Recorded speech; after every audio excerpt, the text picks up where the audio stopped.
What's going on, everyone? This is Sherry, and you are tuning in to She Said What She Said, the podcast where we interview badass women in the sports world and beyond. So, this is an exciting week. I wish I could drink this beer. That's right, it's St. Patty's Day week. I don't think I can wear this shirt to work tomorrow, so I'm wearing it tonight for you guys. But my booster seat that I sit on my couch isn't high enough for you guys to see it when I'm just sitting here. So there's that.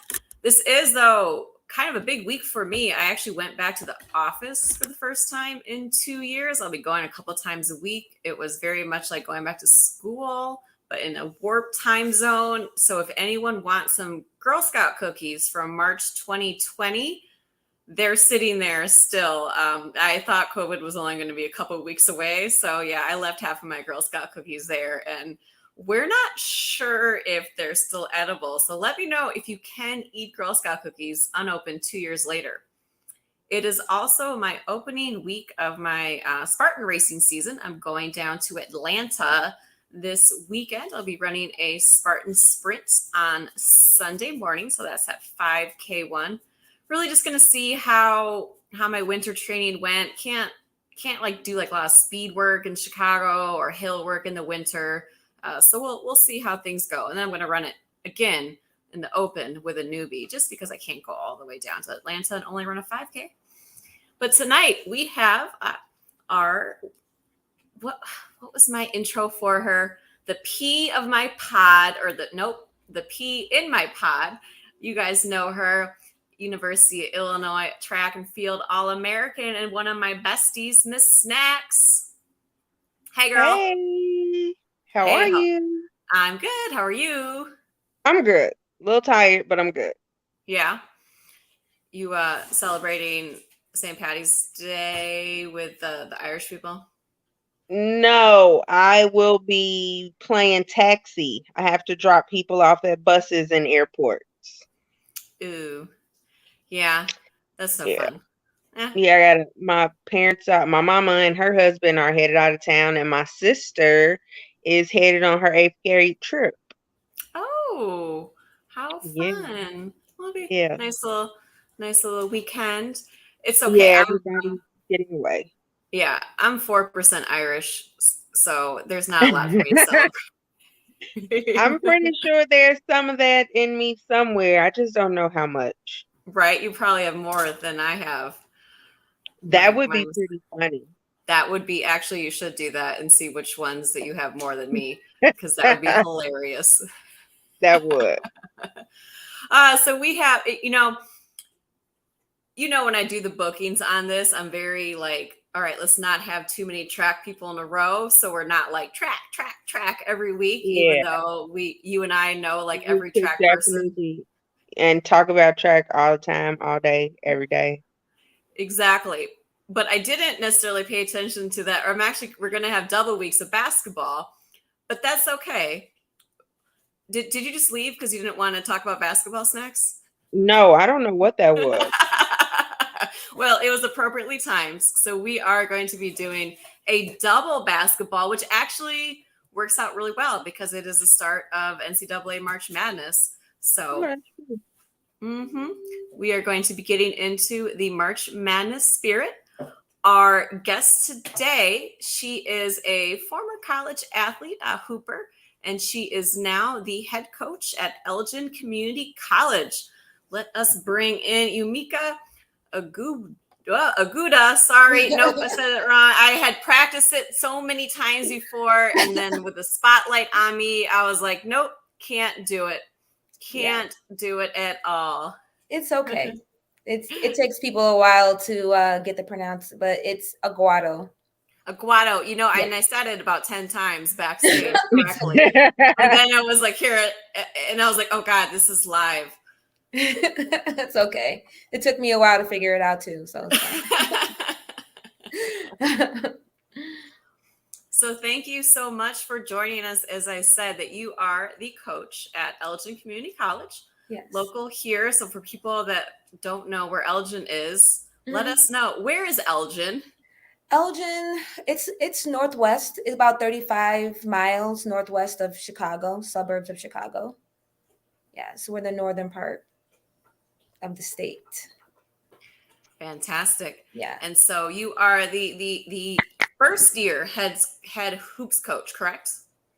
Technically, it's my second year, but my first year was during the whole COVID situation. And that's when I kind of started in that summer of 2020 in the Mhm. summer. So that was kind of like the heat of everything. And yeah, that's when I officially started, but we didn't have a season. So technically, this year is my first official in season coach. Yes. And do you all have the same roster of players, or were you still able to bring some more recruits in? You know, it was a weird situation. We were in the transition period. Well, when I first started, we were Division 3, and I had a roster and everything. But then we had all sophomores, and we didn't have a season. So then coming into this season, I all the sophomores, they just kind of moved on. Some of them went out of state to a 4 year. Some got their associates, and they didn't have any other classes to really take because they could have played another year because of COVID. They allowed the college athletes to play if their school allowed them to play, but then they were also able to continue playing. So that year didn't count for them towards their eligibility. So they could have continued, but they already had future plans. So to answer your question, I pretty much had zero returners, and I had zero players in 2021 this summer. So I Oh, kind of, wow. yeah, it was, yeah. And so, and so as the coach, how would you say this opening season went for the team with the transition? It was a struggle in transition. I'm not gonna lie and say it was a learning experience for everybody. We had the girls that came in, and it was really difficult, but because at that time I couldn't go, they wouldn't allow coaches or anybody to come to the games at high school. They wasn't allowed to have spectators. So it was just difficult trying to get girls, but eventually we started off pretty strong with 13 girls. And then as time kind of went by, people started to change their, decided they didn't want to go to school, or they decided they couldn't, do all of, work, go to school and play a sport. And so by the time the season started, we were low on numbers. And I think that kind of like continued going forward through the season. We had injuries, we had COVID issues like most of the teams had. So it was a lot of different things that happened that kind of resulted in not having the best season. But they were all freshmen. They didn't have any leadership. They had no sophomores to really look up to, which is very important. And they were just kind of figuring things out. Everybody was figuring things out together. But I think it was a learning experience for them. And this coming up season, I think it's just going to make them stronger and come out a lot better than we did. Do you expect all of the freshmen from this year to return next year? We ended with 7, and I will have 5 returning. Okay. So it's a good number of girls coming back. Mm-hmm. Yes. Right, because you're, being in as a junior college, you're only expecting to have people for 2 years.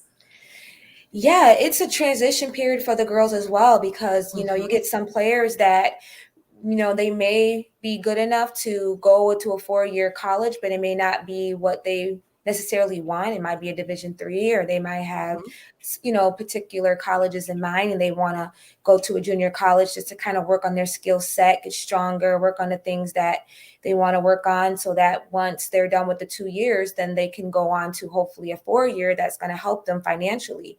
And so that's what a good thing about junior college. It's like you come in right away, and you're learning the skills, but you're also getting a lot of minutes on the floor as well. So it's helpful. Then if you go to a 4-year, you might not get that opportunity to just step on the floor right away. You have to kind of work a while into the program and, earn that spot. Where in junior college, 9 times out of 10, you will see the floor more often. Do you usually have players play for both of the years they're eligible, or does it kind of vary? Most of the time they stay for 2 years. The only time they don't is if, we have some girls that probably could have went to a 4 year and they're just like, I just want to, see what happens. They'll tell me right away, like I might only stay for 1 year and then I'm going to look to transfer out. But most of the time, when girls come, they really like the junior college. They like the fact that they can play and just kind of learn a little more about themselves. And most times they stay for 2 years. But there has been occasionally where girls will leave after 1 year because of different reasons. Yeah. Yeah, we would see that a lot in track snacks with people that would do the junior college for 1 year. Like maybe they weren't academically eligible quite yet, so they needed to have that extra year under them. In my 4 years at Illinois, I think we may have had two girls that came from a junior college, and they were from Jamaica. So they couldn't come straight from high school to college. But yeah, I didn't have very much exposure to junior college athletes myself. Okay. So I wasn't like I have some knowledge about how it works now as a coach, but not like anything really intimate. Yeah, it's a really difficult spot. You have to learn a lot as a coach. There's a lot of different things you have to know, and it's not just about the sport you're in. You got to learn about the academic side and the transfers, issues that you may come up. You have to know about that. It's a lot of different things that you have to definitely get some experience on. And I've been coaching at ECC since 2008 as an assistant coach.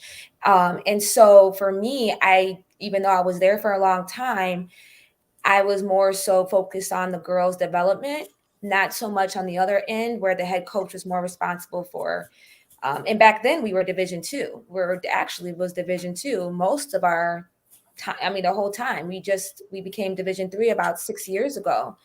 And we were still and it was crazy because we were still in a Division II conference, meaning we were the only out of our conference, we're the only school that was a Division III, which gave all the other schools an advantage because we could recruit, but we couldn't really recruit like we could have.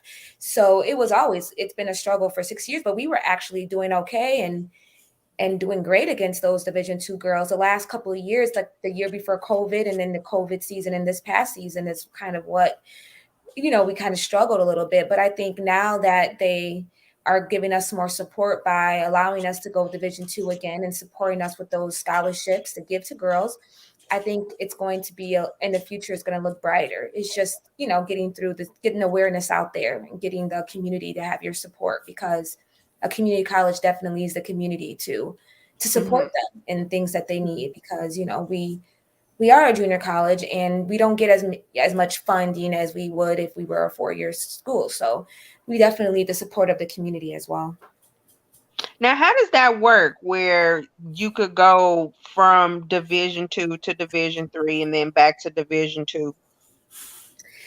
Their reasoning behind it back then was really just to kind of use that money to to basically enhance the academic side of the school, offer more classes. They've went through a lot of renovations, adding infrastructure to the school. So now they have a lot of more room to kind of, to have those classes and hire the teachers and everything. That's kind of like how they explained it to us back then. And then I think as they saw it really affected women's sports, more so than men. I mean, it affected men too, but men are men. Basketball guys, they didn't have to beg people to come in. Guys just want to play basketball. The school is affordable, and if you have a decent, there's other scholarships that we could give, student athletes because of their grades, but it really affected the women. So what we just been really, our athletic director did a really good job of, just kind of letting the school know, getting their awareness of how it's affecting us in a negative way. And they set up a whole program, and they had meetings with the president and all the board members to basically say, this is what we need, and this is how scholarships will help us build the program. And I think after they kind of looked at the numbers and saw that it was definitely a big difference, I think that's kind of what made them say, okay, let's give them a chance. You can change I believe it's every 2 years, you can. And that's the Wow. school. The school can decide whether they want to be Division 2 or Division 3. They can bring it up, like they Wow. can bring it up. Is I believe every 2 years. So we were only Division 3 for, like I said, 6 years. 6 years. Mm-hmm. And it was like, yeah, no, That is even so wild. yeah, because even with the scholarships, and this is my first year that I'm really able to use the scholarships for this coming up season, because like I said, the girls that I had, no, I mean, they were great girls. I mean, they just I just didn't really, I never saw them play before they came to me. Right. It was like blindly recruiting, pretty much. Now this time I'm able to actually actively go out, and even with the scholarships, it's still difficult to get some girls to commit. So you can imagine what it was like with nothing to offer, the girls Right. that, Mm-hmm. there's nothing to offer them. Then it's even like, it's a lot more difficult. They're going to choose to go somewhere that's going to help them, which I don't blame them. I don't blame, if you're at the level where you should be getting money to perform a certain way, then I think that you deserve that. And, all I could do is try. But now it's going to be awesome, because I think the future is going to be, great for all the sports, not just the women's basketball team, volleyball. We have volleyball, soccer, softball, everybody's going through a transition right now, but it's a good transition. It just takes a while to kind of get the awareness out there, to let the high school coaches understand that we can offer something to these high school girls now. Well, I'm glad you guys are recovering. Yeah. Yes. Hey, we got some greetings from Spain. Holler, Lady Power. All right. Love it. Thanks, Ben. Yeah, and that was like, I can't imagine, like a conference having D2 and D3 in the same one. So it's like one thing of being like, all right, we're a D3 school, we're playing the D3 schools everywhere, but we're a D3 school, but all the women you're playing against they got recruited. It's like that is a very unfair. Yeah. That's wild. I didn't even know that was possible. I didn't know either. I had no idea. It was crazy when it happened. I wasn't expecting it at all. And I was the assistant coach, and I'm just like, so are they going to take us out of this conference? It's like, nope. That's where we're at. We can't move conferences, like it's all about your region. They moved us out of the different region. Like our district, who we're playing, that changed. We were in a whole different district. So when it came to like the tournament and everything, we were playing Division 3 only. Okay. So that part was fair, but our conference, it wasn't, because every other team, like I said, they got some sort of scholarships and we wasn't. And we were doing good.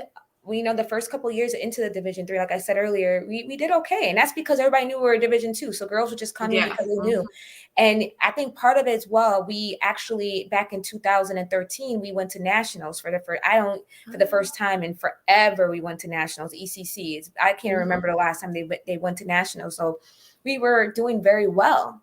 And I think, that just kind of, and then when we went Division 3, they start seeing like, okay, they're not winning conference anymore. Now they're struggling to get players. And that was a huge, big difference. And I'm just excited now that I came along to continue that, because at least I have the experience of, I played at ECC as well.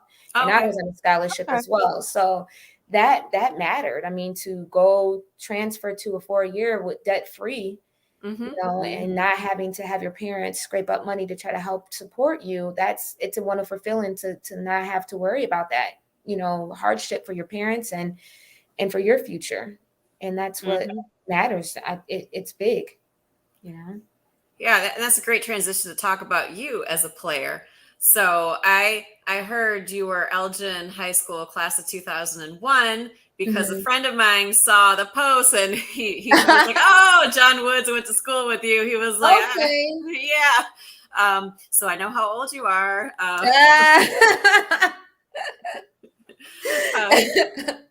That's okay. It's okay. I'm 02 and she's 01 as well. I'm 01 as well. So yeah. Okay. Hey. Hey, early 2000s. Hey, we're gonna look good you for look a long good time. Too, girl. Yes, exactly. We all look good. Thank you. Exactly. Yes, we do. Yes. But going back into your career as a basketball player, how did you get started into basketball? My older sister, played basketball, and she was a lot taller, and just watching her play just kind of got me into it. And I always like to try different things. I was just that kid that if I see something, it looks cool, I'll try. And so up until basketball, I wanted to be a gymnast. I wanted to do gymnastics, but my parents was back then. They were like, when they saw how much, it's expensive. So I used to jump and twist off of everything. I'm like, that didn't work. And then I was a speed skater. I did that for a while. Wow. Yeah. And then basketball, my sister was into basketball, my older sister. So always watching her play and outside, me and my other sister who are a little bit closer in age, we just got interested. And then we just started learning. I never did any training or anything, which I wish I would have, because nowadays it's so many, camps and things you can put your kids in. And back then they probably had it, but I didn't know about it, and I don't know if we just never did. And just watching, going to the YMCA and watching the guys play. I was just one of those girls that just was like, hey, I'm just going to come in and play. And I think I just learned just from, observation, and then trying it out, having friends, male friends that play basketball and playing with them, not caring that I was a girl. And then I just got into it. And my sister, she was the more of a star, like, when we went to Elgin High School as well. And they actually went downstate in, was it 1996? They were in the championship game. They got second place. They lost to Stevenson High School. And it was nice to see my sister on TV, even though, she was a sophomore. And she was on the varsity, and they put her in like the last minute of the game. And it was just great to see her on TV. And then from that moment, I just knew that I wanted to do the same thing. So, yeah, it was nice. Did you play any other sports in high school? Not in high school. I did not. I did track in like middle school. And actually, no, I did track freshman year. And then after that, it was like, I'm just going to focus on basketball, because even though I was very athletic, technically, I was a little behind fundamentally, because I never did any training really, so I was just focusing on that, like the little things that I kind of needed to freshen up. And the summers was my time to do it. And at that point was when I started going to camps and traveling teams and stuff like that. But, I wasn't really behind the other girls, but for me, I felt like I was. I felt like I was missing other things. It was like, you can't just be fast, and you can't just rely on your athleticism to get you through everything. You have to really work on those like fundamental things and getting to be more disciplined. So those things was what I needed to work on. And I just wanted to focus on that. And so I didn't really dive into anything else. Nice. And so what brought you to Elgin Community College? I know it was local. Did you have other options? Were you considering different moves? What was the thought process that brought you there? When I played there, honestly, my senior year was like a struggle for me in every way.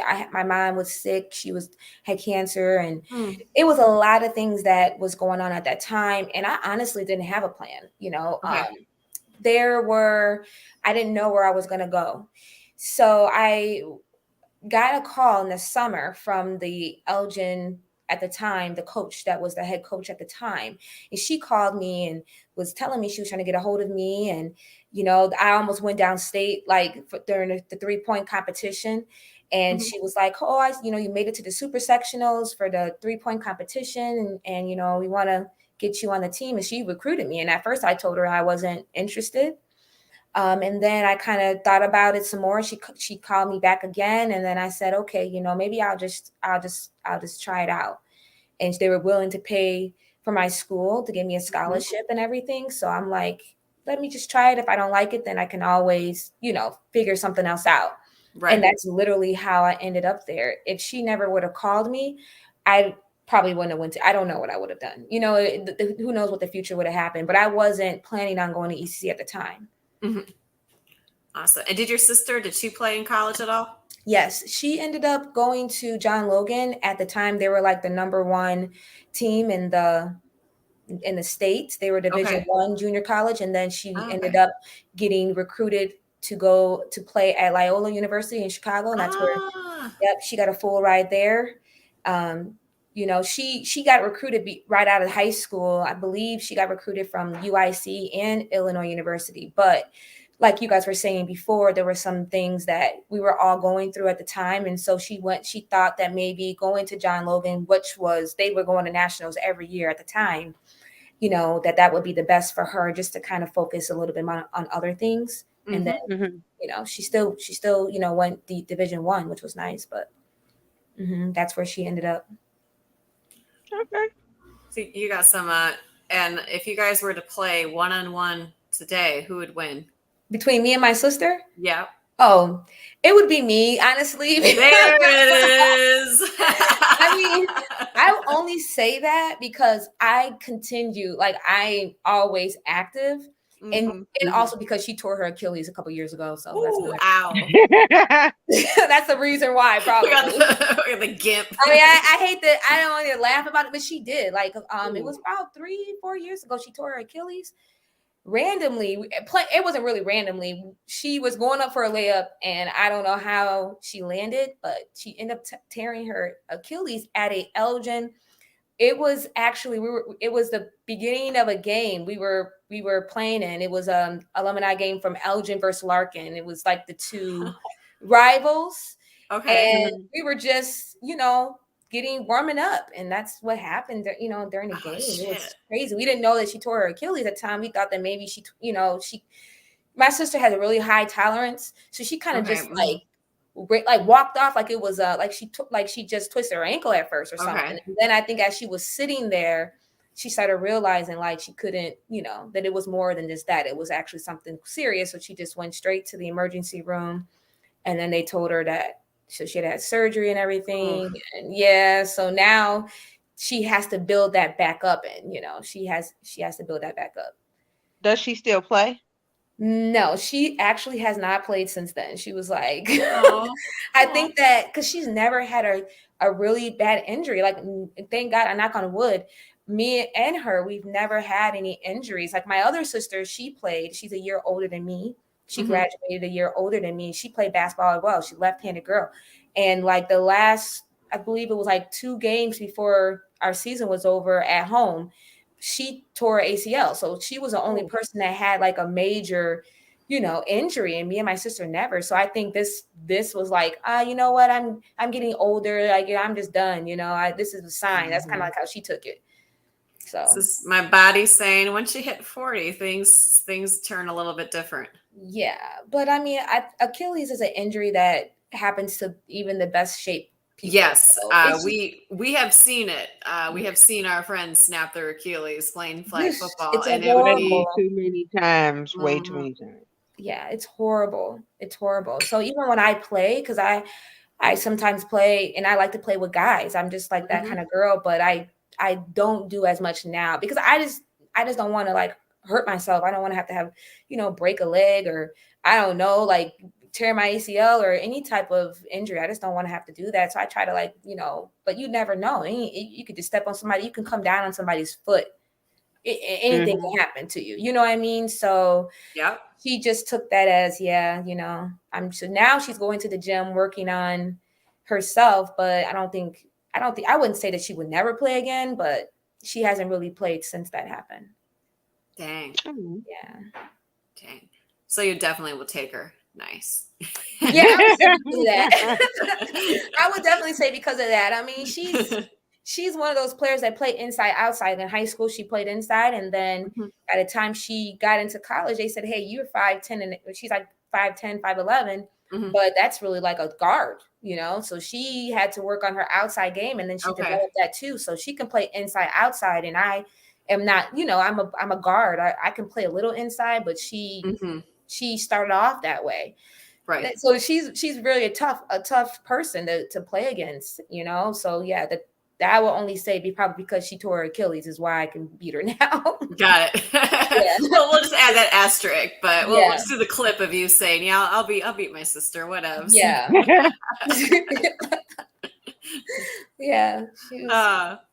And then after Elgin, you went to Rockford, correct? Yes, I went to Rockford University after that. And you played there as well? Yes, I did. I played there for 1 year.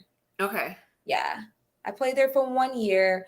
We had a really good team. We made, we were conference champs and everything. It was a great experience. But I think at the time I just wanted, there was other things that I had going on at the time. And so I ended up transferring to NIU, Northern Illinois University. That's where, okay.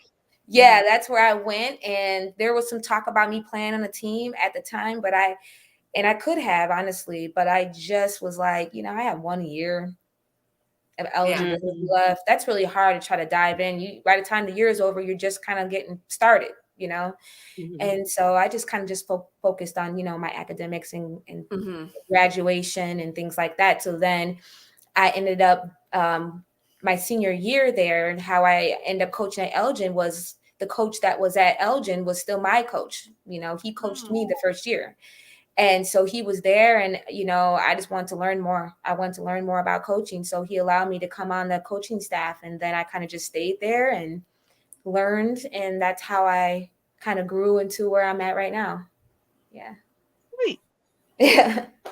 Well, that's an easy way to transition into coaching when you get recruited to coach. Like, yeah. Okay, sure. Yeah. Yep. Was that something you wanted to do? You had any thoughts about doing before you were home coach? You kind of went in and out. You cut off Snacks. Oh, I said, was coaching something you had wanted to do, at any other point in your life, or did it not occur to you that was an option until you were actually recruited to do it? I want to say when I stopped playing was when I started thinking about coaching. When I was at NIU and I was playing there, on a little travel team, not really a travel team, but they had like teams there, like where you can just, I guess, I don't know what it's, I forgot what they called it. Kind of like a club. Intramural. Intramurals. Yeah. More so intramurals. They didn't really have a club team, which I wish they had because I would have joined it at the time. So I was intramurals playing with the guys. And after a while, I'm like, wanting to, thinking about, I don't really want to play anymore like that, but I definitely want to continue to have basketball into my life. So yeah, I thought about it, but I didn't know if that would be an option until the situation happened at Elgin Community College. And then I went there and I was like, so it kind of just happened. But I think if that didn't happen, I kind of feel like I still would have found a way to coach. It just would have I just would have found a different way of doing it. Probably wouldn't have been at Elgin, maybe at the high school level. Yeah. And then that's when I started getting coaches that, there were schools asking me if I wanted to coach at high school level. But I'm like, once you, for me, I just didn't want to go down. I just liked where I was at. Yeah. Yeah. I like where I was at. Absolutely. And what would you say becoming from like a player to a coach, like what was the hardest part of that? Was it like learning the inside perimeter play? Was it learning how to do the verbal leadership? What was your biggest kind of thing that you had to work on the most transitioning? I think for me, it was just at the time I was really young. I was like 22. And I think the hardest part was the girls, because I wasn't that much older than some of them, trying to get through that boundary level and making sure they look at me as a coach and not as a player. And I think that part was hard. And it was also hard for my, actually I wasn't 22. I was like 24 now that I think about it. I was 24. But still, they were 19. Still It's still, and I'm playing with them in practice every day. Because at the time I was still, able to do a lot, still young and had all that energy. So I would play with them. I think it was a transition of, them looking at me as not a player, not your equal, but more so as an authority figure. And I'm your coach. And also myself too, me understanding that as well. That probably was difficult because of the close age gap that we had. There was one girl, she was like, because there's no age limit and I don't know if you know that, but in junior college you can play any, so you can be 38 and play if you want. Oh, I didn't know I that. didn't know that either. Yes, you can. And so there was a girl on the team at one point that I was only like 2 years older than her. And it was really kind of like, hey, girl, and I'm just like, hey, like, you want to hang out afterwards? No, I can't, so I think that part was like, yeah, kind of difficult. But I was good at communicator because I was a point guard. That's all I did was communicate. Okay. So me communicating and with the girls and kind of letting them know what to do, that wasn't an issue. I think it was more so that, and just getting to understand how to really, you can do, but can you teach? And so I actually did a lot of coaching clinics and with Doug Bruno at DePaul, and he would have coaching clinics or summer clinics that kind of help with girls that are transitioning to coaching, and you'll go there and you would help, with his camps that he had in the summertime, or he would have demonstration where coaches will come and he would talk to the coaches about this and that. So I kind of got through some I kind of went to some coaching, I guess, training of some sort. And that helped a lot about how to properly communicate when you're showing somebody how to do something, how to say it so they understand and not say it in a way they don't get it. So those kind of things is what I think I had to learn as well. Absolutely. So Snacks is a track coach. Right. There's a lot of, I don't coach anyone, but yeah. But that's the thing. People ask oh, do you want to coach? And I'm like, just because I could run quickly doesn't necessarily mean I can just tomorrow show up and explain to you how to run quickly. I used to be a personal trainer, do some stuff on the side. So I do have that base knowledge of the kinesiology behind it. But people seem to think that any athlete can just explain to somebody else. But no, it's definitely not as easy as people would like for you to think it is. They're like, oh, well, you ran track, come do this. And I'm like, this is at the end of this year, it'll be year 11 for me coaching high school age kids.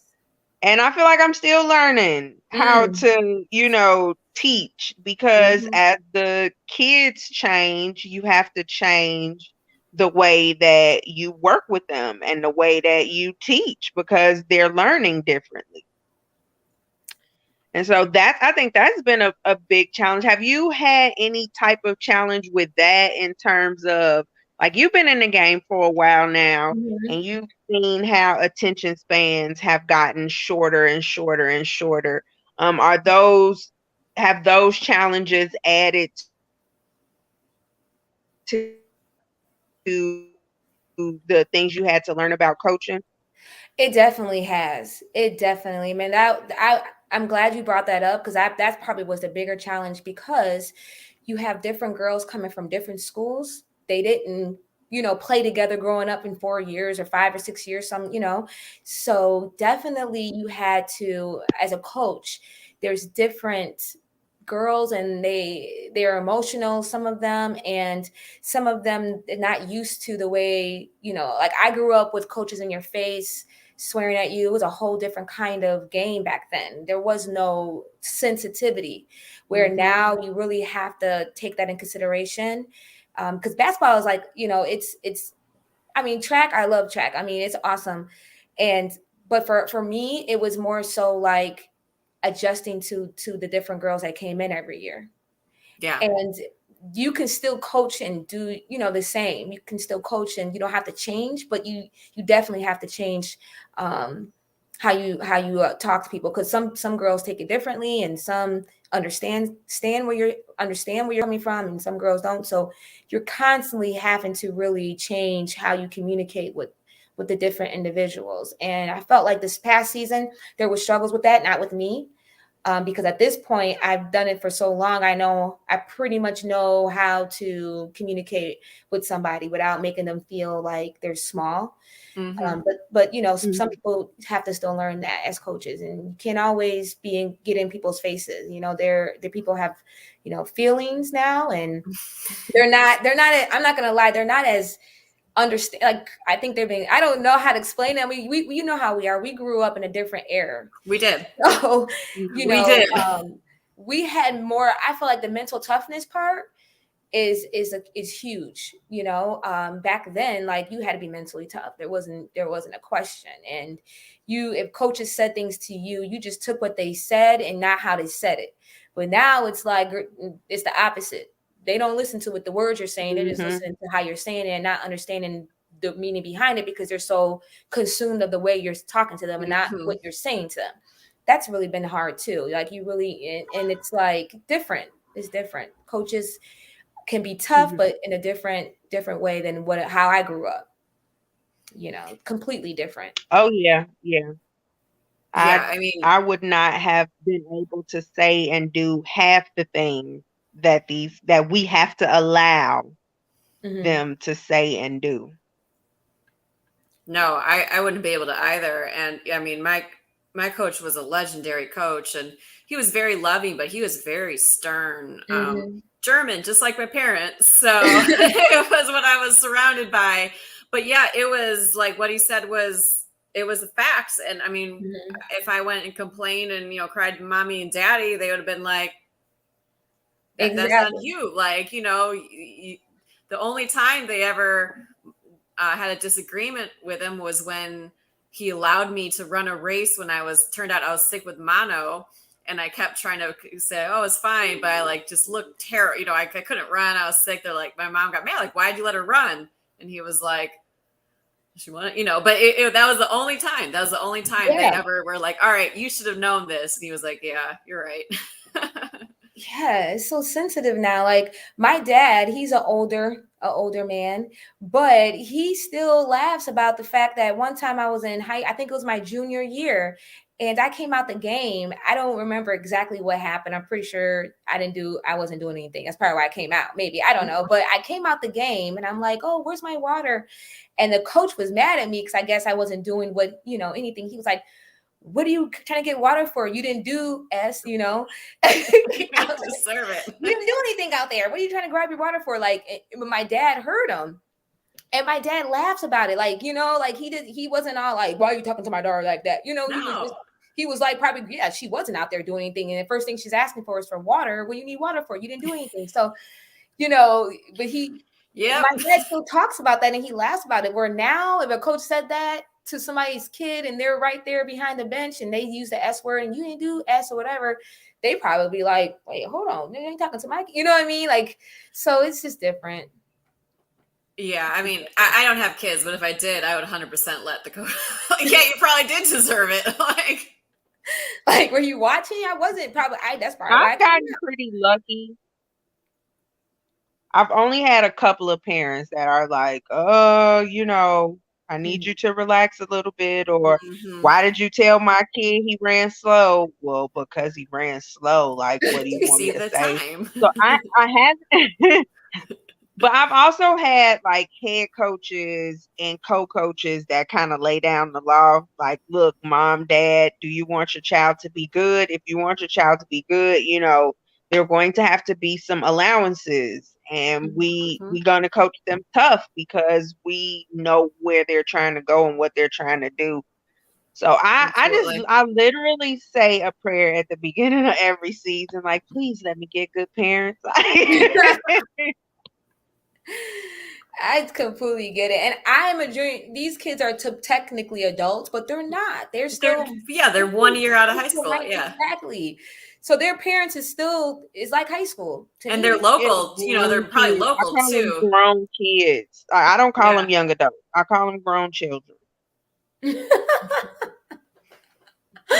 That's funny. Because I mean that's kind of what they are at that point. Legally, they're adults, but they can't do anything for. At least a lot of them still act like they can't do anything for themselves. Their parents act like they can't do anything for themselves. So that's a grown child. It is, and they're in between, and it's like they want to be grown, but they don't want to have to do grown things like get out the house and pay some real bills. But then they say they grown, Yeah, they want the benefits, not the responsibility. Exactly. So I still deal with parents, but nobody. I've been lucky enough that I had experience with junior college type of environment. So then now the head coach, I kind of know what to expect now. Even though I wasn't the head coach, he was my coach and I coached with him for a long time. And so I haven't had any parents come to me yet about anything, but I mean, I'm pretty sure it's coming. But I don't try to disrespect. I don't disrespect, but I am stern, Yeah. but I don't swear at them or I don't, make them feel little or anything like that. But I do yell if I have to and pull people out. And sometimes I'm pretty sure the parents don't like that, but hey, the coaches know what we're doing, and parents just gotta just deal with it. But I haven't had any issues so far, and it's been 2 years. Well, yeah, but I'm pretty sure it's coming. I'm pretty sure somebody's gonna get mad about something. It happens Yeah. you can't satisfy everybody. So This question is for both of you guys. Being women coaches, do you ever feel like you have to prove yourself more than like a male coach? Do you feel like you've encountered people treating you differently because you are a woman? I'll go first. I don't. I think things are a little bit different in track because if you have the resume, the kids will respect what you have to say. So when I can stand up in front of a kid and say, I've won multiple city, or what city for us was what conference is for suburban kids. So I can say, I've won multiple city titles. I've won multiple state titles. I was a high school All-American. I was a collegiate All-American.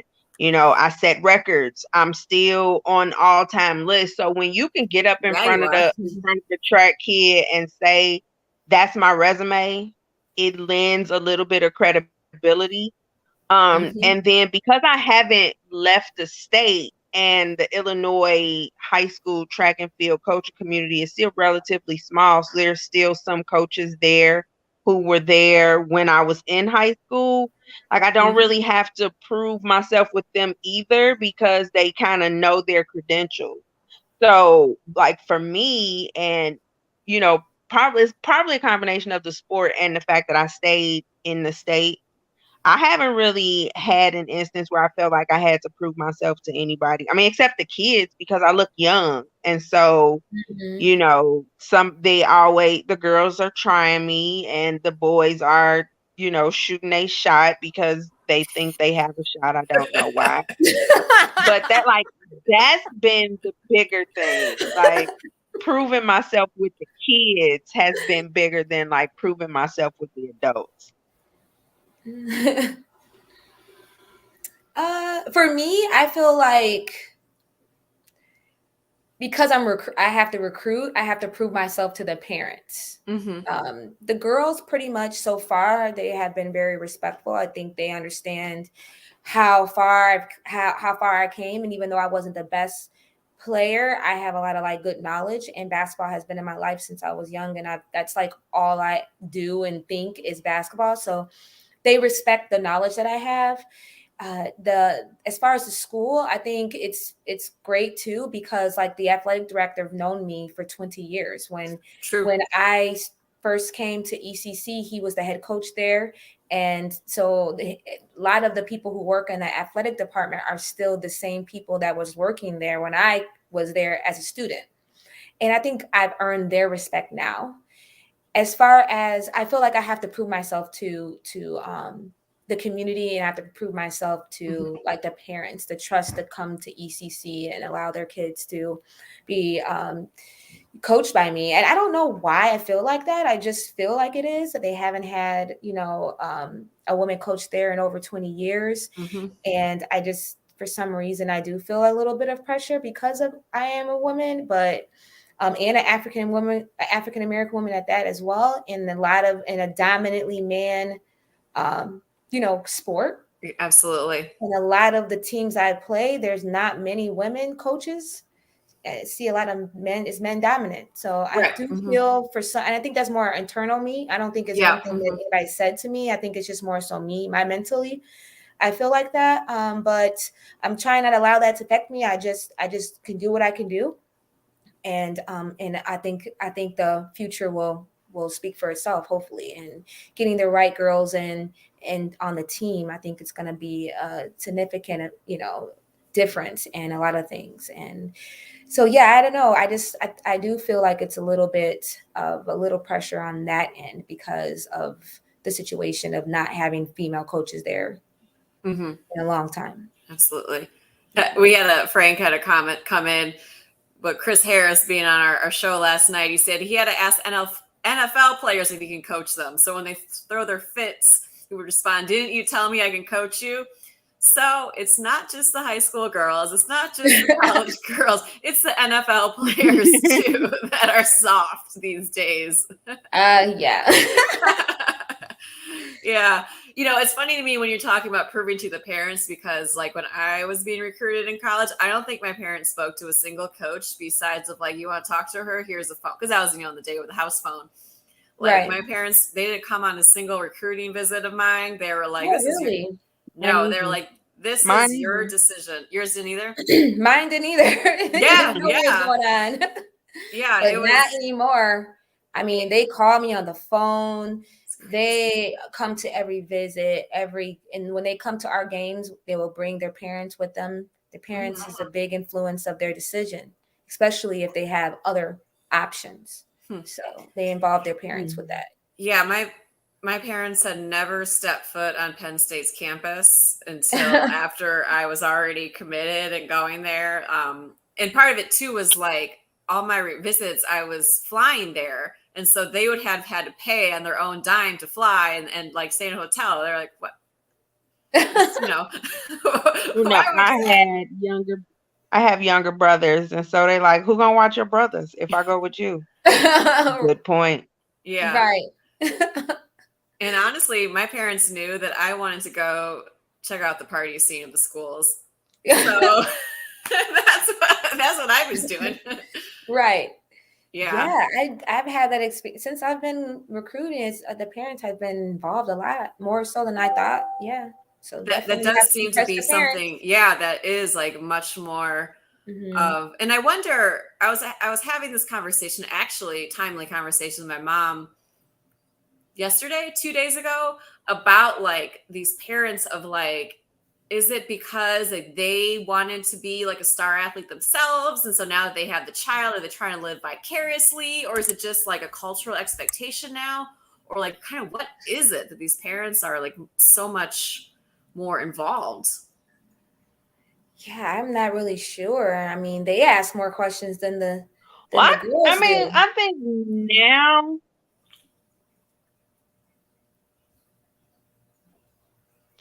Part of me feels like now, because of COVID, like parents have been in control of so much that now the idea of not having that level of control is a little bit, it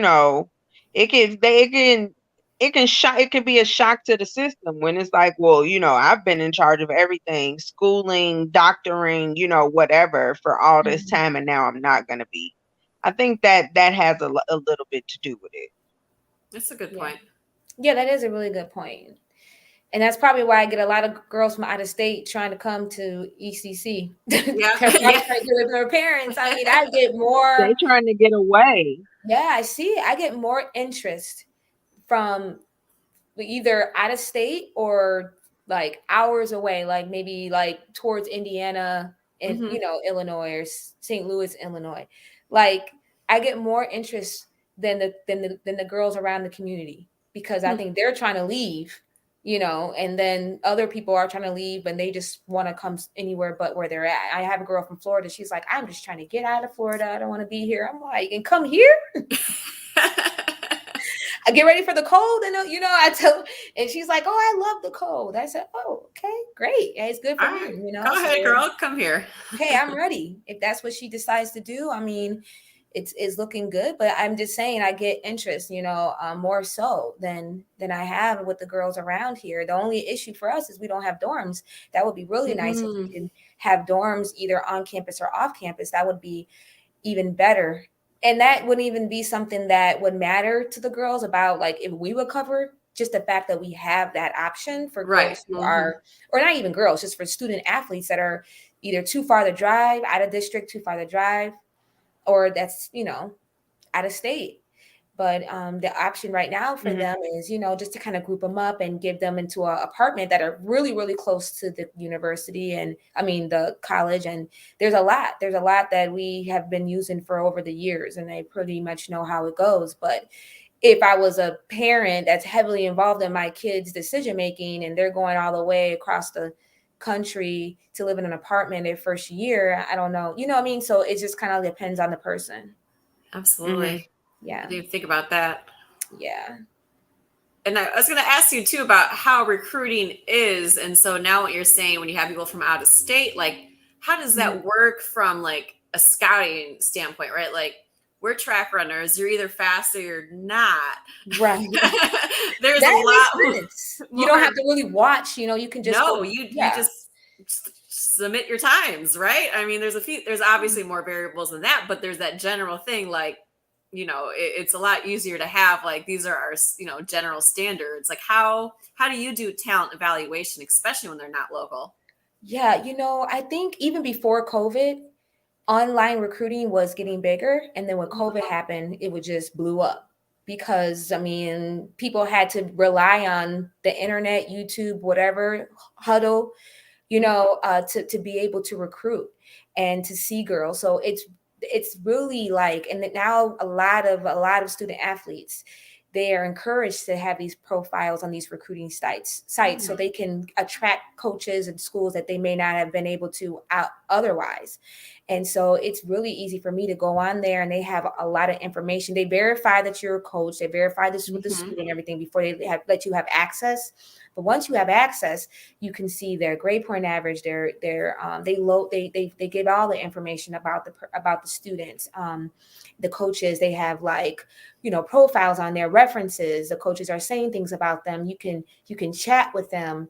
They can send you game film. They can send you highlights and all of that. So that's how. Yeah, I used to work for one of those services years ago, like when it was first getting off the ground, and people were having exposure issues and things like that. There was more money flowing into it. It was about 15 years ago.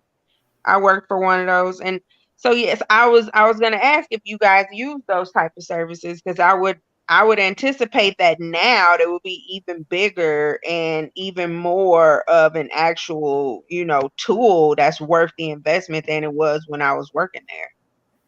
It's amazing to me. Like I am just I'm still learning. I have a couple that I use, but it's great because I can also connect with other coaches. And that's for junior college is essential because there's 4-year university coaches that are looking for junior college transfer students, and they can reach out to me, and I can create like a need. And what it is just like on the website, you could just post a little need, like I need this type of player, blah, blah, blah, blah, whatever. And then you post it out there and they can see it. And if they didn't have that, how would I know that there's a school in Florida that's looking for a guard that's willing to pay for their school? How would I know? How would I be able to reach that school that I've never heard of? And so this gives you an opportunity to really reach a lot of people, and you connect with so many coaches. So I'm connecting with players in high school, and I'm connected with high school coaches, club coaches, travel coaches, AAU coaches, college coaches, to get my girls who are going to be sophomores, and they may want to, they don't even think they can play, but now they see that they can play. They just got to get the right school to see them. And the best way to do it is on this website. And I can just send schools things. It's so much easier, and they can contact me. And it's been great. Like it's really helped me, recruit in this little time that I've been able to do it with scholarships. Yeah. It's been great. I mean, I would love to, of course, recruit in my community first. And that's what I've been doing for 6 months. But right now it's really hard because we didn't have a lot of seniors out here, and the ones that did, they wanted to, they're like, oh, I want to go to a 4-year, or, they went out. So I have a couple that's coming. And then now I need more. I need still more players. Cause like I said, I only had 5 girls coming back, and I need at least 10 more. I would like to have 12 to 15 girls on the roster, because this last season we had 7, but then 2 girls got hurt. At the same time, we had 5. And then the girl came back, and then she got COVID, and then she was gone for like 2 weeks. And then we had 6, then we had 5. when you're under 10, anything can happen. And so you always want to try to at least have 10 girls on a team. And it was a struggle to do that. It was really struggle to Now, do that.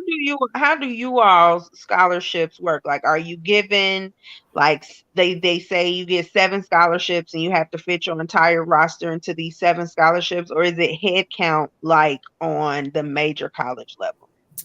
For me, they pretty much gave me the freedom to use it how I choose. So we get 10, and then I can use it as partial, I can use it as full. Mm. And I can break it up. So a full, it's basically we pay up to 15 credit hours per semester. And then part-time, if it's partial, then you can either break it up, or you do 7.5 credits free, or you can just pay for their one semester free and they got to pay for the other semester. Depends on the person.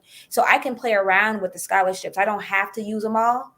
I can, break them up I can use one scholarship and use it as 2.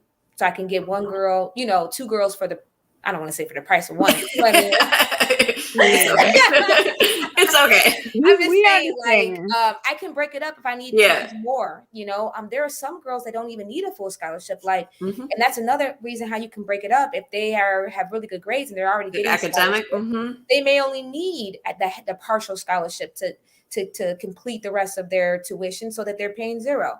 So I am free to, in which I'm really lucky to kind of do it the way I want to do it. They didn't really tell me I had to do it a certain way, as long as it's fair, as long as I, don't go over the limit, and, and I know I have these many, and I can kind of break it up how I choose to break it up. That's really nice flexibility. Yes, it's a good. Yeah. Yeah, because track has that flexibility, D1, but a lot of other sports don't. Like volleyball is either your scholarship or you're not. Yeah, volleyball, basketball, and football for the most part are head count. Like football has some that they do split up, but for the most part, if you're a football player and you're on scholarship, you're on full scholarship. Oh, okay. Yeah, I think it's like certain conferences in football are like 1AA or some. There are some things that allow them to split it up, but yeah, there are that head count thing. Yeah, and then again, like you said, like if someone gets academic money, it doesn't matter, right? Because you're either all in or all out, which is like on these head count sports, like that would have been useful to have that other 50% to help somebody else out. Yeah, fill that roster. Yeah, it's really, I'm really lucky they allow me to do it that way, because there are some girls there, because I mean, it's not that expensive at ECC, it's a really nice school. It's big, and they're expanding they're constantly expanding it.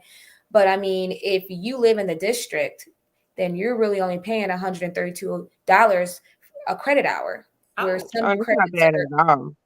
So like if you're getting a scholarship for academics, a lot of time, then you're getting financial aid and you're getting the scholarship, you're actually, getting a check at the end of the semester. Right. Yeah, you're set. I mean, so that's the good part about it. And that's the good selling point, is like these girls know, hey, if I get somebody from out of state, I'm going to give them a full scholarship. That's just what it is. Because even if they don't need it, because they can get that money from financial aid, and they can use that for their living costs, for their housing. Right? We don't cover housing, so that's the good thing about it. So if I get somebody that's coming that far away, I'm definitely going to give them the full. There's no question about it, because they already have living costs that they have to provide. But it's still a lot more. It's still cheaper than going to a 4-year Division III, where they're not going to give you anything. You have to rely on the academic part. They don't have athletic scholarships there. So that's a good, like some girls who, originally I was going to go to Division III, and they realized, oh my God, that school is like 25 grand, especially then you got to pay for dorms and all of that. They're only giving you 10 grand. Now you got to pay, 15, 20,000. You might as well come to ECC and pay and hey, and it's free. And then not only that, if you're that great, then you can be all conference, all American. You can really show how you could highlight your playing game. It's crazy how like I get these girls from high school, and they're so, it's structured, but it's more like, okay, well, I want that person to shoot the ball. I want that person to touch the ball. Like the coaches kind of like revolve their game around individual players, where when they come to ECC, it's like, now here you got to shoot the ball, and they're like, wait, I don't normally shoot, I normally no, here you got to do both, so Yeah. there's no, I don't do that. Everybody has the opportunity to go out there and show what they can do. And I am not the type of the coach that says you have to pass that she has to touch the ball every single time. I might say the ball has to go inside to a post player every time. I want the post player to touch the ball because I don't want you guys to shooting threes and not getting it inside, something like that, but not a specific player. I allow everybody to go out there to show what they can do, as long as they're out there and they're doing it within the team and they are confident. They're not just out there running around and, so as long as they do it within the structure of the team, I allow people to kind of show who they really are as a player, where in high school, no offense, but sometimes it's not allowed. Right. No, it's not. If there's a star player on the team, the star player is the star player, and everybody else is the supporting cast. I see that way too often. Yes. Yeah. Especially, because if you have one guy that is like a potential D1 guy, he's going to be the shining star, and everyone else can kick rocks. You know what I mean? As far as they're there to help that star win and get themselves up.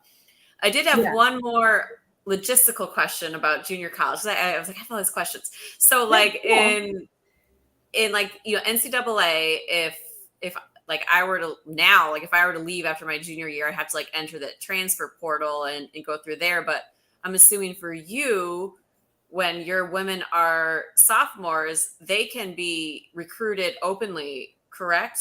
And look around. They can. So that's so. Is it just like the high school recruiting process when they're sophomores at a junior college? Yeah, very similar to that. Yes. Okay. Yep. Very similar to that. Now, if they were a freshman in junior college, can they still openly recruit for like a not if they signed a letter of intent? Okay. I would have to release them first. Okay. And it has to go through a process, before they could. And the coach really not supposed to be talking. They were really should be talking to me first. Yeah. Because once they're not allowed to talk, they're not allowed to recruit somebody that has signed the letter of intent. So yes, and once I release them, then they're free to do it. So yeah, but not until then. But as a sophomore, you pretty much know. So when you sign your letter of intent, that's a full 2-year commitment.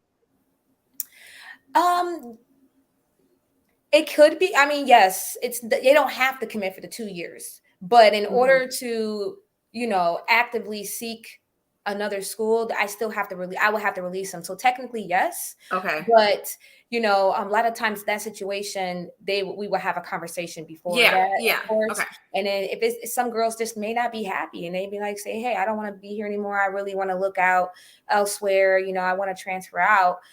Then I would have to release them. So technically, yes, it's really for the 2 years, but we can always,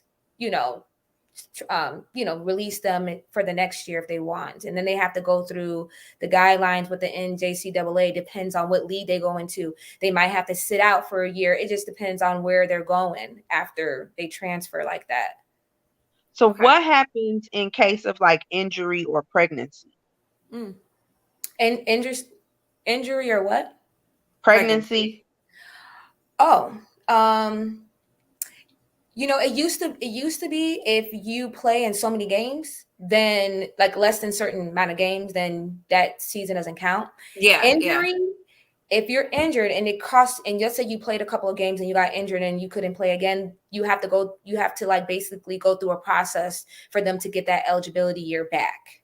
Okay. So it's the same as that's in the regular NCAA. Yeah. The same rules. Yeah. When it comes to that. All right. So but I have when a it comes couple to grades. Yeah. You're out of there. Yeah. If you fail or like if you get dropped, there's so many NCAA rules. Like when it comes to dropping classes and picking classes up, I had a girl who didn't realize that. And you tell them. But again, it's not like high school where I can go into their information. It's just college, they have rights. And so it's like you get dropped in November and now you're ineligible. That you're not going to get that year back. because you played in 5 games already or whatever, how Yep. many games. But so in grades, no, it doesn't. That is different. But injury and everything else, they take that in consideration, because that's something that you couldn't, prevent, an injury, but you can prevent your grades. I mean, you can try, you can do everything you can to figure it out, but injury, which is really nice because there's a girl who was injured the whole season. So, yeah. So I do have a couple final questions for you, because I know we've had you on for a little bit, but like I love your story. So like we could, like 6 hours later, it's like, all right, guys, we're gonna wrap it up. But Right. as I talk to athletes that, people like maybe a college athlete or this or that, and you hear people talk about, like, I kind of want to coach, I kind of want to get into that. What advice would you give to someone that didn't immediately go into coaching straight out of college, but are now like maybe they're in their mid 30s trying to go into coaching? What advice would you give someone trying to make that transition? Do it for the right reasons. Educate yourself. Mm-hmm. Make sure that understand what you're talking about, because kids they can tell when you're talking and you don't know what you're talking about. So just being able to have that really good communication skills is really important. And definitely educating yourself. Go to coaching clinics, especially if you've never coached before and you just think, oh, because I watch basketball on TV, I think I know. You see people like that. They think they know everything because they watch it on TV. Yeah. Never played in their life, never coached anybody. But so just like educating yourself, going to a coach's clinic, exposure. Mm-hmm. I didn't just start off coaching. I kind of like was a student coach. Like, I was there as a side coach, wasn't getting paid. It's not something that you're gonna get rich here. People do it because there's a passion and they love it, and they sacrifice their time and energy with their family and everything to coach, to get paid pennies, because they're not doing it for that. You're doing it because of the love of the game and to see other athletes succeed and get successful and see their journey get, so it has to be for the right reasons. And it has to be something that you're willing to sacrifice your time to do, because it requires that. It does. And people don't realize until you get in a situation, especially a head coach, it requires a lot. And I just say, hey, you got to make sure you have the time for it. Because if you don't have the time for it, how are you going to be a good coach? You're not going to be a good coach. And people are going to realize that you're, just winging it. You won't be a coach for long, basically. So those things I would say, just make sure that you're doing it for the reasons, you have the time to do it, you have the dedication to do it, and educate yourself, exposure, get yourself out there and actually coach people. Try kids. They need a lot of fundamentals. And once you can show a kid how to dribble and you can show an 8-year-old how to do things, then you're your way up there. But that takes a lot of patience, a lot. Yeah. Snacks, do you have any other final questions before I ask the very last one? Okay. Nope. I think I got all my questions in. Okay. So very last question, Coach. We are now start of NCAA March Madness. Who are you cheering for in the women's tournament and or the men's tournament?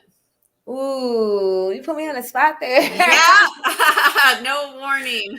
I honestly, and this is going to sound really bad, I'm sorry. I've been so busy that I have not been able to really keep up with the games. But if I had to choose, I think I'm going to go with Tennessee. Yeah. Okay. Because I haven't really, Tennessee, I haven't watched them in a long time, but I really like how they've been playing lately. I really like them. I mean, everybody goes with UConn all the time. There's so many different coaches that I really love, and that's why I go, because I like the coach. Yeah. But I haven't been able to watch a lot of college basketball just because I've been so busy. Well, yeah, you've been coaching your damn self. So yeah, and it's not just that I also have a full-time job. Right. And, yeah. I'm a real estate agent and I have a family. So when I get home and I'm watching basketball, I'm watching game film of our girls. I'm watching, I don't really get a chance to even watch. And this have been the first year that I haven't really watched more than 10 games. Normally I watch it all the time. And even the NBA, I used to, man, that I love the NBA. I have not watched more than like 3 NBA games so far. That's how busy I've been. And someone was like, "Hey, you're gonna do the brackets for the NJC?" I was like, I might as well do it blind because I have no clue. Like this weekend, it's like I'm going to like a fundraiser thing and they're doing brackets, and I'm just like, and I'm embarrassed to say I really don't know, because it's like, hey, you're a coach, you're a college coach, you're supposed to know everything. Yeah, you're busy coaching your own damn like, team. Yeah. When you're building a team from 0 players, you don't have time. You know what I mean? To watch and study. It's more of which teams in general, you know what I mean, do you tend to cheer for? And you said the coaches that you like, those are I love North Carolina. Mm-hmm. I really like them. I like Syracuse. So I like those teams.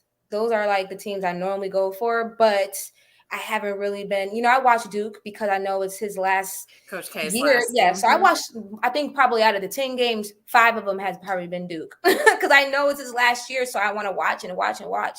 That last home game was devastating. I was like, oh, you're crying because it's not the way you wanted him to go out. Game they lost in a really tough game. So yeah, I watch men college, but women, I honestly haven't got a chance to get into it because I've been so busy. It's so embarrassing to say.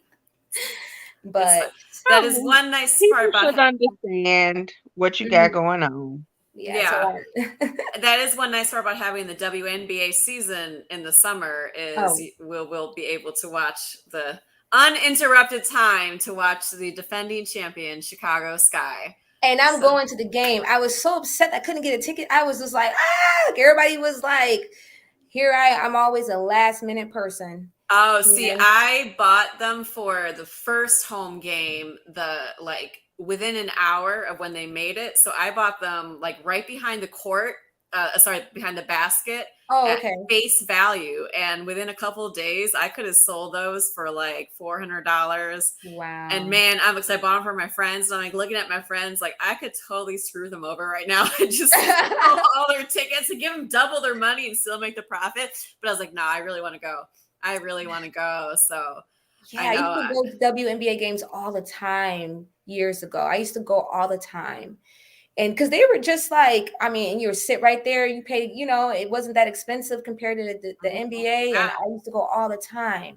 And then this was a great opportunity. And here I am late because I'm trying to figure this team out in the summer. That's when we found out that's in the summer is when we went. That's when they told us that we were going to go Division II. So now I'm trying to scrape up and, try to get a hold of all these high school coaches that, it's hard to get a hold of in the summer. Mm-hmm. Mm-hmm.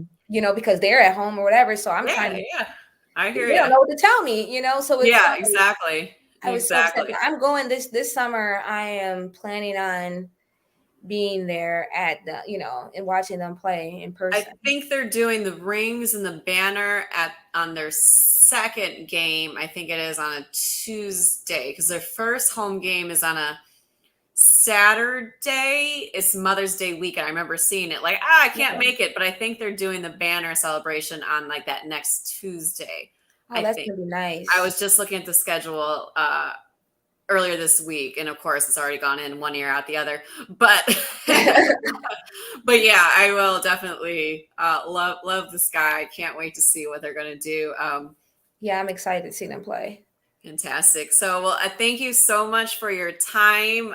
We'll be paying attention to your season, and I might have to make the drive up to Elgin to come see a game next year. Thank you. I'm excited for this next year. I think we're going to have some really good talent coming in and mixing in with the girls that I have. I'm excited to see the big change because the teams probably thought but they're going to see a whole different team. They're going to see a whole different team this season. So I'm really excited. Damn straight. Good luck. Thank you so much. Yes. Thank you so much, Coach. And I was just hearing her talk about all her successes. I was just like, whoa, wow. She's a professional, but that was awesome. Like you really have a lot of accomplishments. That's awesome. Thank you. So congratulations on all your success as well. Thank you. You're welcome.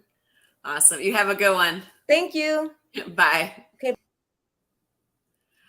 I am gonna have to go out to Elgin and watch a game now. It's not that far. I mean, it's 45 minutes. It's far. We used to For have to you, drive out. for you, We used it's to have to far. drive. Oh yeah, it's definitely far. We used to have to drive out to Elgin for like a summer track meet. Oh, okay. Look, I could do it. I could do it for. I'll have her like circle like the game. Like this is the game to go to, and then we'll do the thing. Right? Because we got. Oh, we had one final. Frank was saying, "Take care. Thanks for coming on." All right, Terrence. I know I told you we were about to jump to commercial about 20 minutes ago, so he was all ready, and then we just got to talking. But Terrence, please give us our quick commercial break. Thanks. Tranquility, Trey Bella. Alleviate the stress of your day. A fresh approach to nail care service at the top of the pampering scale. Awaken your senses with no chemical smells. Relax, we're at your service with professional, personalized treatments. Enjoy a manicure or pedicure tailored to you. Trey Bella Nail Spa. 10349 South Halsted in Chicago. Follow us on Facebook and Instagram at Trey Bella Nail Spa or book at TreyBellaNailSpa.com.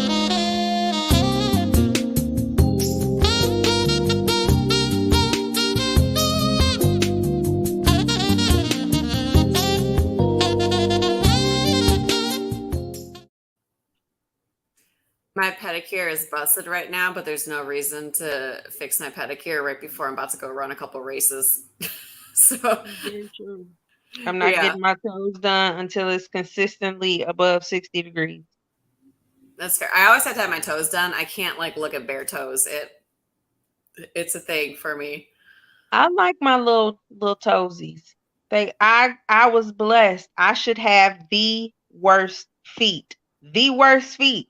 I ran track, I jumped, I tumbled, I was a cheerleader, and now football. But I didn't end up with, the corns and the bunions and the messed up toenails and all that good stuff. I got through. Our trainer in college told me that I had the best feet for a runner. You get all these dudes in there, the distance guys with their nasty ass feet and their blisters. And next thing you know, I have plantar fasciitis and stuff. And you have the nicest feet, especially for a runner. I'm like, well, thank you. Oh, well, I Thanks, definitely Mari. ended up with plantar fasciitis. Definitely did. And mine's starting to creep back in a little bit. So I have to go back to the good old rehab that I used to have to do all the time. At least now, though, I can feel it in the very, very first, oh, there's my good old friend. Whereas, in college, I try to ignore it for, probably a month before I said anything because you don't really know. Yuppie. Mm-hmm. So who do you have for March Madness? Are you a college basketball fan? I am not a basketball fan in general. I keep up with it because I enjoy talking about sports. And so I don't want to be where it's we having this lovely conversation, then we get to basketball and it's just oh, I don't have nothing to say. So, I mean, I keep up with it on a very basic level, but I can't say I wouldn't be able to fill out a bracket with any certainty and feel good about it. I'm cheering for Illinois because go Illini till I die. But that's pretty much it. I have no analysis. I don't know who's good. I don't know who's bad. I don't care about Coach K. I've never been much of a Duke fan. So, yeah, Illinois, and that's it. Yeah, I tend to only, and I don't pay much attention during the season, especially because when football's on, I'm sorry, I'm not really watching anything else. But I do tend to pay more attention to Big Ten basketball over anything else. And so I did watch a lot of the Big Ten basketball tournament this year, including the game between Wisconsin and Michigan State, where I don't think anyone hit a 3-pointer until 10 minutes into the second half. Oh, that's weird. Both teams were shooting, I think, 24% from the field in the first half. I'm like, what ended up being the final score of that game? Girl, 50-20? No, but I'm sitting here I don't know. I'm going to look this up while we're talking because it was it was not the best display of basketball. I It can imagine, was especially with like how the game has changed. okay. It's both. It did turn into 69-63. Well, I So guess it's not too bad. yeah, they both teams did turn. I mean, it wasn't just, and I watched Indiana Wyoming game last night thinking that Indiana was gonna like run away with it. I was like, I'll watch it for a few minutes. And then Wyoming just stuck around, and honestly, if they didn't play such sloppy basketball, they probably would have won. No, I But cannot remember the last time I sat and watched a college basketball game. I hope I will be watching more next year because Penn State has a new coach this year who seems to be like he could be the one, the thing that we've been looking for years. And so, because he had a lot of people leave, because they're like new coach, but they actually Mhm. were pretty competitive. And it, the first, it's kind of sad, but kind of cool. The first time in Penn State history, they had like a top 25 basketball recruiting class. So I think they had like the 21st best recruiting class coming in for a first year coach.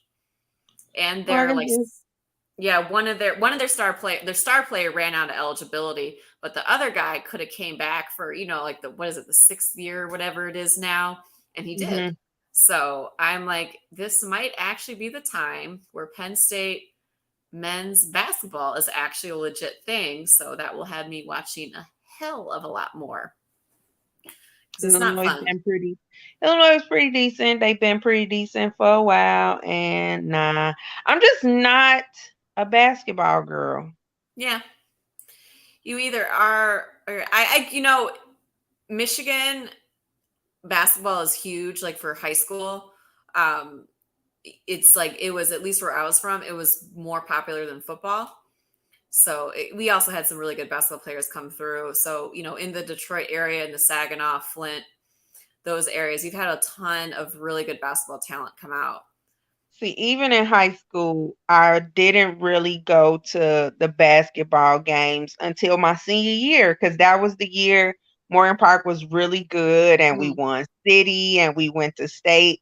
And even then, it was like you didn't go to the basketball game because you wanted to watch basketball. You went to the basketball game because that was the place to be, that night. So I don't know. I have this whole mental thing with basketball. It was the only sport I couldn't wrap my head around enough to play. And so I guess because I sucked at it so bad trying to play, I just never really became that big of a spectator. Like I watched when I was a kid because my my parents watched, but it wasn't like, oh my God, the Bulls are on, we have to watch it. Right. Like I was, oh my God, the Bears are on, we have to watch it. Right. But you're a hockey girl, right? I like hockey, but I did not. So, full disclosure, I did not watch my first hockey game until 2010. And it was because of the Olympics, because Patrick Kane was on the American side and Jonathan Taves was on the Canadian side, and they played in the gold medal game. So that was like the only reason why I was watching hockey. And then I was so thoroughly entertained that I just did a deep dive, that summer before the actual American Hockey League season started. And then I got lucky and the Blackhawks were like really good. And that's when it turned out to be the what 3-year period that the Blackhawks ended up being really good. It was 2010 and 2015. Okay. They were really, really good. And so that was I stumbled upon it in the Olympics, like I said, because it was like, oh yeah, I know those names. They play for the Blackhawks and now they have to play against each other. That's gonna be pretty cool. And so I watched it and I was like, oh my God, hockey is like all of the sports together in one huge violent conglomeration. I really think it's the most athletic sport there is out there. I mean, you have to be able to, first of all, just skating is like, I can't They're say running on no. skates. You're Like running they on basically running skates. on skates, forwards, backwards, You have side this to tiny side. ball puck that moves so fast.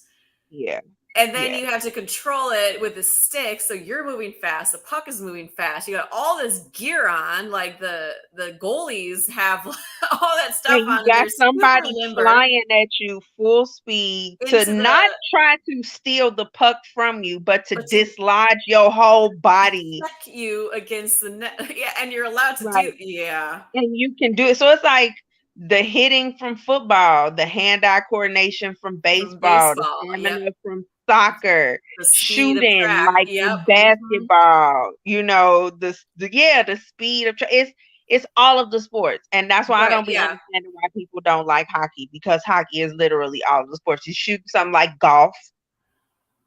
Yeah. Yeah. As Frank was saying, he has fake teeth in his mouth, scars on your face. Yeah, it's like boxing with hockey. Yeah. It's And wild. they can fight. Hmm. Hockey fights are really dumb though. I saw some video. They started dancing. My thing um, is like,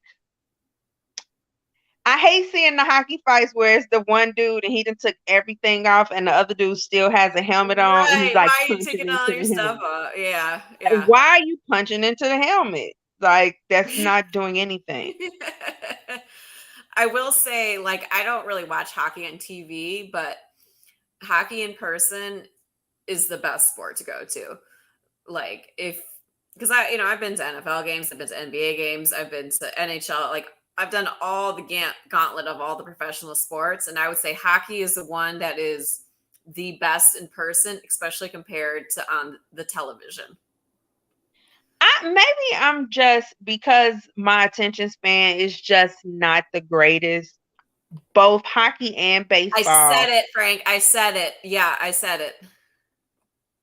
I've been to I went to see I saw the Blackhawks in the playoffs. Like, Mhm. it's harder for me to follow live. Like, it's harder for me to Oh, follow the okay. puck Mhm. live than it is for me on TV. So for that reason, I prefer to watch hockey on TV. And then with baseball, like, if I need the commentator and the play-by-play. I need those voices like Yeah, constantly speaking, baseball, because I get so distracted. I watched a movie at a baseball game. Now, I do not watch movies like that, but I was just like that bored at the actual live baseball game. Hmm. I like baseball games. Don't get me wrong. Especially, when the Detroit teams aren't good, I start to lose a little bit of interest. Like, I was a massive Pistons fan. I interned with them. Like, I love the Pistons. Like, at that point, I like basketball more than football. But Pistons kind of went off, and then Tigers were good for until about what 07, 08. Then we fell off. Red Wings again, phenomenal team for a long time. We fell off. We're kind of getting back. I did see a game in a Joe Louis Arena before they shut that down. I haven't seen a hockey game in Caesar's Palace, the new one, not Palace, the new arena in Detroit, but I have seen a basketball game there. So Yeah, I think I've seen all of the Chicago sports teams live. Yeah, all of them, mhm. except the women's soccer team. Which we will be adding this year Yep. as a And new then I will have seen everybody. everyone. But yeah, I'm only interested in baseball for half the season because it's too many games. The baseball season is too Way too long, many. I it's too can't. many Yeah. games, and Hmm. it is just impossible for me to be that interested in that sport for a whole season. I just can't do it. I kind of feel the same way about the NBA. Like, the games aren't as meaningful because there are so many. Whereas like football, like every week is like do or die. You can't Yeah, just like take a those week off. that shortened hockey season, that Yeah, that was more exciting than the full length hockey season. yeah, Like because it they had could cut. it mattered. Yes, and the shortened basketball season, they could cut basketball and hockey to like 65 games, and I'd be cool with that. You could cut baseball in half, and I'd be cool with that. And then just leave football the way that it is. Hmm. And Yeah, then, but I mean, I understand you got to fill up time and TV and hours Yeah, and and stuff. that's really it's all about the money. Yeah. But yeah, as Frank was saying, yeah, hockey's the most competitive playoffs because any seeded team can win. Yeah, I mean, a lot can happen. But right, yeah, in hockey, like you can't risk your body in every single game, but when it's playoffs, it's do or die, which is also kind of wild to me that hockey is the best out of 7 because I consider it more like, football, whereas like how are you playing so many games in the same week? Like you can't play, can you imagine football being best out of 7? But then, like, when you look at, have you ever looked at ice time figures, And like that's at the the end of thing. the I mean, the game? I'm rotation like, is they like every only like playing about like two or three 17 minutes or something like that, because you they right, know. they have the line. What is it? They rotate every 2 or 3 minutes ish. I don't even give me the Yeah. line because I don't know.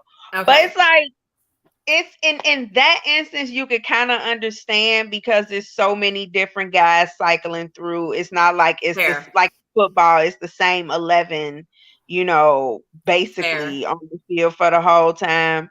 So like if they didn't rotate lines and stuff like that, I really would feel like hockey was low key cruel to their True players. story. Yeah. Yeah. But I will be watching the men's basketball tournament. I will be watching the women's, but I will be watching it more in the later rounds just because there's more of a skilled, you know what I mean? Like the men's team, there can be more upsets. The women, you usually don't really have many upsets until you start getting into like Sweet 16, Elite Mhm. 8. But I do like Iowa. That star chick at Iowa is crazy. UConn, Baylor. I mean, there's so many great women. Okay, hockey 4 lines, but yes, playoff it dropped to 3 lines. Okay, that makes sense. Have the scrubs in. But yeah, I don't really know who I'm cheering for the men's bracket. I hope a Big Ten team wins. We haven't been well. I mean, Michigan made it last year, but most of the Big Ten did not do well last year. We got upset a lot. So I'm more, keeping an eye on it. Like this NFL offseason is pretty interesting so far. uh So yeah. How about your guy Mitch to your Steelers? I'm not mad about that because like we have all seen it was not 100% Mitch. So I'm not tripping. Um but yeah, it's a lot in Mr. I'm retired. No, I'm not retired. Wait, Mr. I'm I don't think retired. Let me have this ball be sold for five hundred eighteen thousand $500,000. dollars. And then yeah, I'm gonna unretire. And then you have Mr. Oh, I don't think I want to play anymore. But since you're gonna give me all this money, I guess I'll play. Like, why don't people understand Green Bay is gonna suck because they ain't got no money to pay nobody? Man, how do you think of the Bears offseason moves are looking? I can see why a lot of people are anxious because he hasn't done anything, but I'm kind of glad he not just out here throwing money away because we ain't got money like that anyway. So I'm glad he's like waiting on this initial wave to get through, see who's left, go and try to, pick over who's left. I'm not mad at how things have gone so far. We knew some people were going to get cut. These are not his Mhm. guys. Our salary cap situation is horrible. So I'm still, cautiously optimistic. I'm glad there's some intrigue. Mhm. It's not just another off season where we're just waiting to suck. Like, we might still suck, but there's a little bit of hope. Yeah. Yeah, Aaron Rodgers. Yeah, Aaron Rodgers ain't winning shit, man. He I mean, is. he wasn't gonna win before they gave him all that money. We've all seen that. He definitely ain't gonna win now. And now you got Devontae Adams. Like, well, I don't even want to play. I thought for sure that okay, Aaron Rodgers resigned. Devontae Adams is gonna say, "All right, whatever I got to do, that's what we're gonna Right. do." Yeah, that would have No. made lot. No, yeah. You're right. It And I'm has like, been. $20 million? That's a lot. Like, I don't know if he's gonna get $20 million a year over the life of a whole contract. It's a lot. I mean, that's a lot of money that someone has to have available for, Yeah. a receiver that, like you said, that salary cap, man, not Well, I mean, everyone. it's gonna go up. It's gonna go up a lot Right. Yeah. next year, like a whole lot. Frank just said, Re-sign Eddie. Terrence, this one's for you. Terrence, we're going to re-sign Eddie, cereal box champion.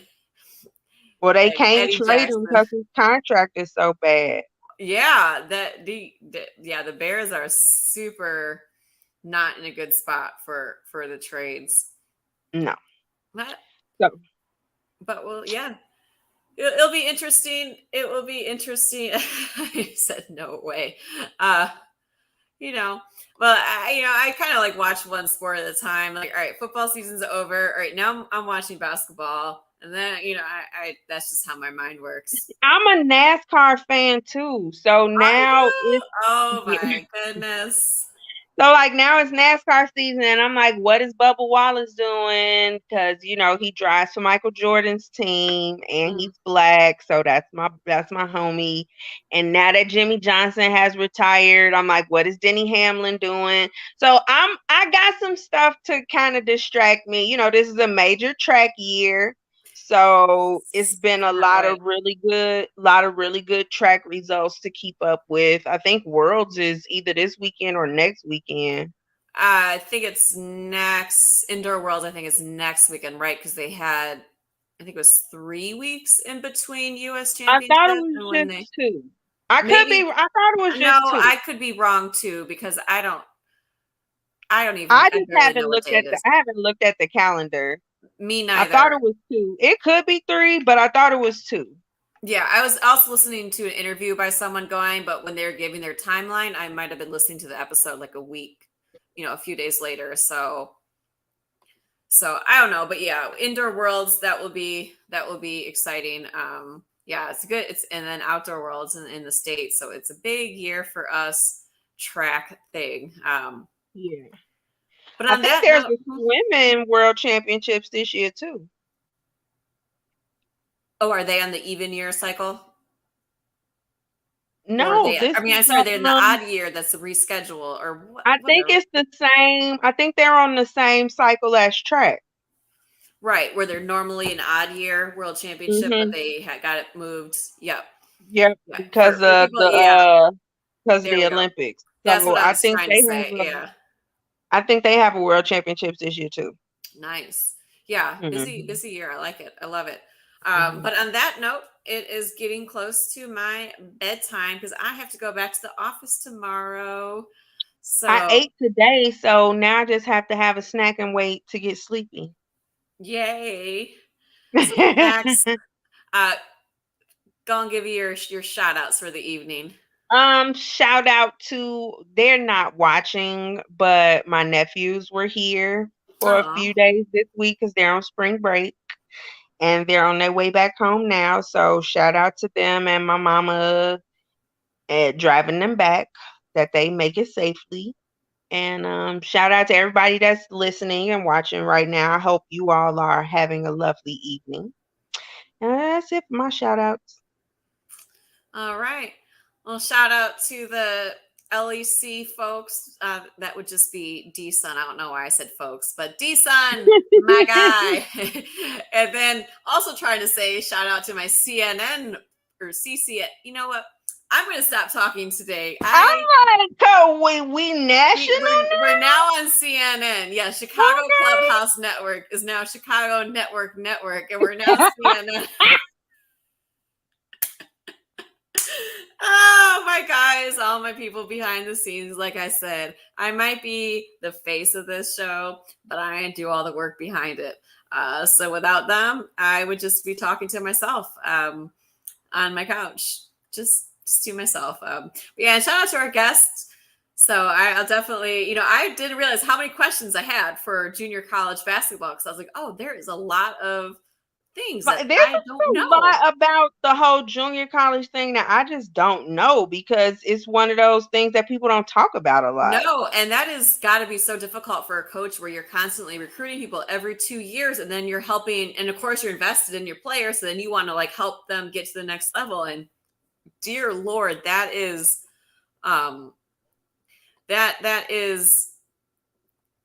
that is a lot of work. I can't. It sounds like a lot. Yeah. It does, right? It's like double recruiting. I couldn't do it. Yeah. But yeah, she was awesome. I will definitely go check out a game in Elgin. And on that note, Terrence, behind the scene, you want to give us our little outro? This has been a Chicago Clubhouse Network production. We out. Bye. Bye.